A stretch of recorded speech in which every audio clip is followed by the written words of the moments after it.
Tonight, the Earth will slide directly between the moon and the sun, creating a total lunar eclipse. This first full moon of this new year in 2019 is also a super blood wolf moon, since this full moon will look about 10% bigger than it usually does. These supermoons happen because the moon's orbit is in an ellipse, not a perfect circle. Its distance from the Earth can vary about 10% as it travels around the elliptical orbit. Native American tribes and early American colonists referred to January's full moon as a wolf moon due to the howls of wolves heard at this time of the year. According to the Old Farmer's Almanac, full moon names have come from the Algonquin Native American tribe in North America, particularly located in the Northeast. The Algonquins thought that naming the full moons would give the intent of name active energy to each month. And the word blood refers to the deep red-orange color that the total lunar eclipse can become when the Earth's shadow completely covers the moon for about an hour. The total eclipse will begin at 11:41 p.m. EST on Sunday, January 20th, and that's when the Earth's blood shadow will begin to cover the moon. The totality, when the Earth's shadow completely blankets the moon, will occur at 12:03 a.m. EST on Monday, and on January 21st, when the eclipse reaches its zenith at 0 degrees at 51 minutes of Leo. So as you can see here, when the moon reaches totality at 12:03 a.m. EST on Monday, January 21st, it will reach its totality, with the moon passing through the Earth's darkest shadow. Then the moon will exit the total eclipse at 12:44 a.m. EST, with the total duration being 62 minutes. Now, the lunar eclipse lasts much longer than a solar eclipse because the Earth casts a very large shadow relative to the smaller moon and can be seen from anywhere on the night side of the Earth. The super blood moon total lunar eclipse will be visible in North and South America, as well as Greenland, Ireland, Great Britain, Norway, Sweden, Portugal, and the French and Spanish coast. Everyone living in those nations will be able to watch the entire lunar eclipse wherever there are clear skies. Now, if we move on to the astro map, we notice here the mid-eclipse point at the zenith, right over Cuba. And if we notice and correlate this with the astrocartography map, we notice that the eclipse alignment occurs and moves right through New York, over Cuba, over the West Indies.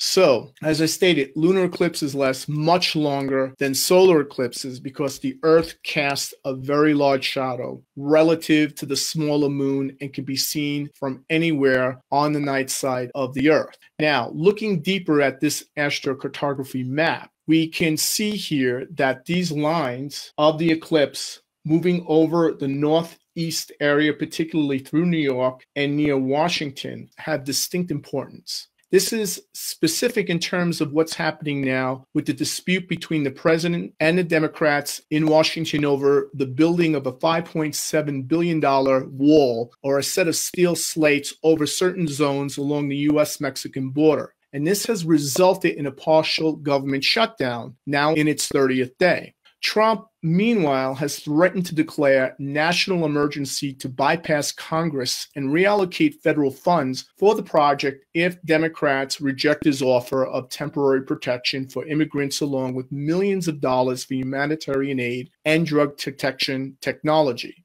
So looking at this here, we can see that this eclipse is going to bring this confrontation to a peak. For the super blood wolf moon total eclipse is in tight conjunction in hard aspect to natal Uranus, as we can see here. See the eclipse alignment in tight aspect with Uranus. So this super blood moon eclipse indicates that government dysfunction will likely get worse with each major political party taking extreme positions, and we're likely to see more hyperactive and pervasive manic mood in the body politic of the nation, which will have a direct impact on the economy, making it harder to be optimistic to believe that the nation is just going through some type of political rough patch for the global order of things. Now, moving on, we could take a look here at the UK chart. What's interesting here is that the super blood wolf moon eclipse is making a direct hit on the natal Jupiter of the United Kingdom national horoscope, while transiting Saturn, is making a direct hit to the natal sun of the nation. By the way, this eclipse pattern also makes a direct hit to the ascendant of the UK referendum, leave the EU horoscope. So when the announcement or the determination of the votes of the referendum for leaving the EU is casted, that was exactly at 1 degree of Leo. So you could see that both charts of the United Kingdom and the UK referendum leaving the EU horoscope gets hit. And these are potent auguries of intensified political uncertainty and greater unpredictability in resolving the acrimonious stalemate that we're seeing now in regards to the British exit from the EU. With Britain's British exit stalemate deadlocked and EU leaders restating again that the withdrawal agreement will not be renegotiated, the eclipse augurs the real possibility of Britain leaving the EU with no deal, a scenario that will certainly disrupt and possibly crash the British economy. Now let's go to the Federal Reserve chart. This horoscope, the inner wheel, is the Fed operations horoscope for November 16th, 1914 at 9 a.m. This is when the Federal Reserve became active and functional in terms of regulating our banking system and adjusting interest rates in terms of the markets and the broader economy. So the super blood wolf moon total eclipse zenith line was near New York, indicating that the markets will no longer be able to ignore the geopolitical events like it was able to last year, as populism in the Eurozone will continue to worsen in the coming months and the prospect of a hard British exit could occur. So the lunar eclipse is in hard aspect to the Fed's Neptune. This is important because Neptune has very much to do with credit. It has to do with liquidity. It has to do with the artificial manipulation of rates, interest rates. It has to do with many of the policies of what has been called extend and pretend in order to prop up the markets and create the facade of a stable economy to the public. So the lunar eclipse in this case is by itself in hard aspect to Uranus, indicating that market volatility that was actively suppressed by the Federal Reserve will no longer be sustainable, nor will the Federal Reserve have the impetus to supplement the too big to fail banks with physical stimulus and be able to artificially suppress interest rates. Again, the fact that we have this eclipse in hard aspect to Uranus, making a direct hit to the Fed operations natal Neptune is indicative of this.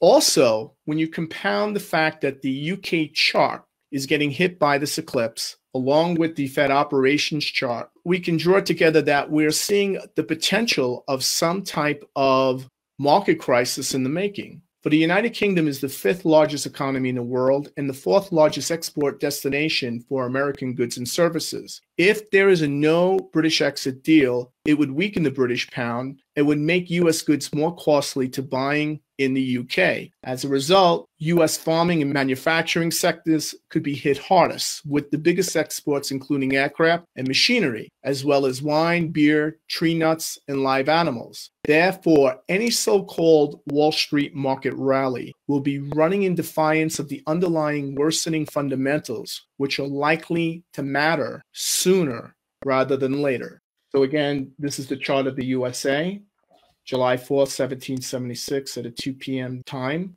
And we could see that the eclipse is very close to the natal node for the US chart. Regardless what time you use, whether you use the Sibley time or the 2 p.m. time, which is considered the final ratification of the fair copy document, you can see here that the eclipse is making a direct hit to the nodal axis to the US chart. Again, another indication that we are going to see some major changes in regards to 9th, 10th house matters. This is especially pertinent to the ongoing China trade escalation where tariffs and we see an embargo brewing at this moment. So we're not likely to see any type of major deal made between the Trump administration and China in regards to trade at this time. If we go further with this in regards to foreign policy matters, we see problems erupting again with the Yellow Vest movement. For if we look at the Yellow Vest movement, which began on November 17th, 2018 at 12:01 a.m. in Paris. We note that the lunar eclipse is making a direct hit again to the nodal axis of the Yellow Vest movement